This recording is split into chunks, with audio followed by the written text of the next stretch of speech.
এখন আমি এসেছি বক্রেশ্বর ধামে। বক্রেশ্বর হচ্ছে দুটো জিনিসের জন্য বিখ্যাত, একটা গরম জলের কুণ্ড আর একটা হচ্ছে সতীপীঠ। এখানে মা দুর্গা রূপে পূজিত হন, মানে মহিষাসুর মর্দিনী। আর বলা হয় মায়ের এখানে ভুঁড়ু পড়েছিল। এছাড়া এখানে শিব মন্দিরও রয়েছে, যার জন্য একে বলা হয় বক্রেশ্বর। মানে এখানে অষ্টবক্র নামে এক মুনি তপস্যা করতেন।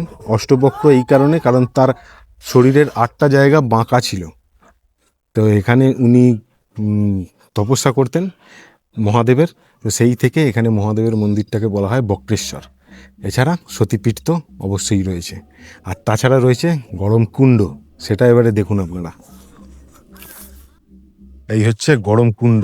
আগে টোটাল 1টা 2টো 3টে, এই একটা 4টে ছোট, এদিকে 4টে, এদিকে ভেতরে রয়েছে এই 4টে গরম কুণ্ড। বাইরে থেকেই আপনারা দেখতে পারবেন। এর জন্য টিকিট কাটতে হয় 10 টাকা করে পার হেড। 5 বছরের ওপরে বাচ্চা হলে তার পুরো টাকা লাগবে। আর যদি গরম জল না দেখতে চান, শুধু মন্দির দেখতে চান, তাহলে টিকিটের প্রয়োজন নেই।